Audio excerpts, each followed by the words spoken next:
Gustong bukas hanggang umaga't dilim, may mga yabag sa lansangang malamlam din.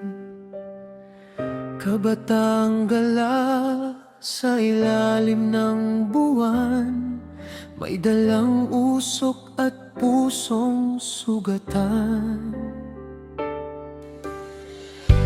Napapatanong ang matang nagmamasid kung bakit gabi tila walang pumipigil. May tarfew ngunit tuloy pa rin ang gala, habang buwan ay tahimik na saksisinta.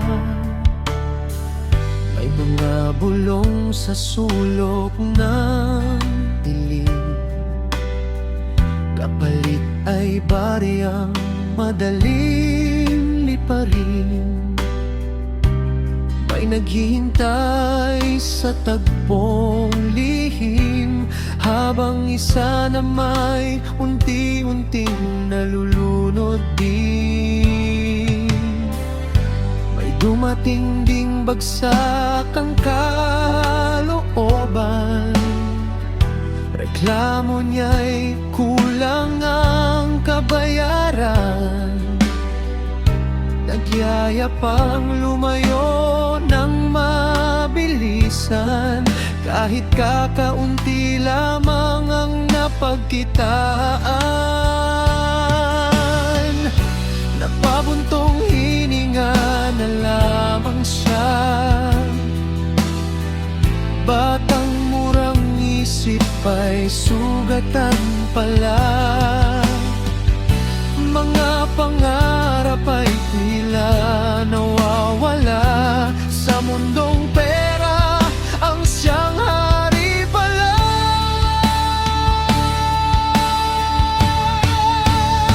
Ba't iba na talaga ang ikot ng mundo? Kabataan ngayon'y madaling malito ng bisyo't lungkot na di masambit sa dilim. Umaasang may papansin kahit saglit, ngunit may mukhang di mabura kailanman, na nakaukit yata sa puso't isipan. Kung sino pa ang lubos na minahal, siya ring dahilan kung bakit nahirapan. Bakit kung sino pang labis iniingatan, siya pang nagdudulot ng kapighatian. Habang lumalapit ang kanyang anino, sunod-sunod ang unos sa buhay ko mismo. Sari-saring tukso ang nagdaan minsan, ngunit wala nang saysay sa nararamdaman.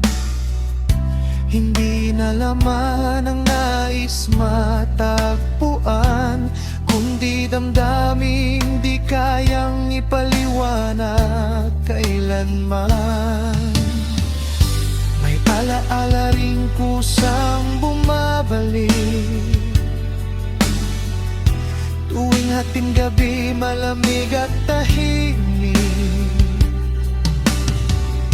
Kapag siya'y muling nasa aking piling, parang mundo'y bumibigat sa damdamin.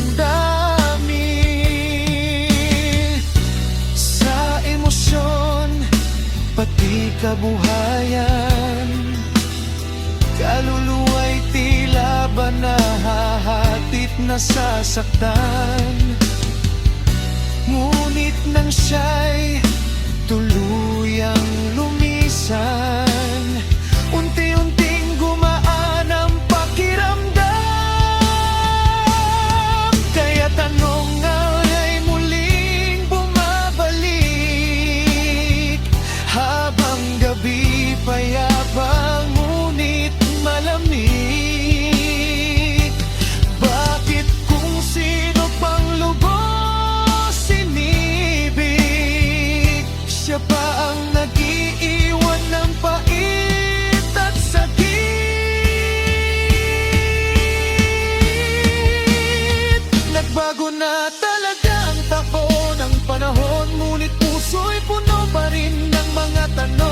Sa dami ng taong aking nakilala, isa lamang ang di mawala-wala. At kahit pilitin ko mang limutin, ngunit niya'y patuloy pa rin darating. Kung sino ba ang pinakamamahal sa parang pinakamabigat dalhin na pamuhay, bakit kung sino bang iniibig, siya bang tila sumpat pa sa inip, hanggang ngayon'y wala pa rin kasagutan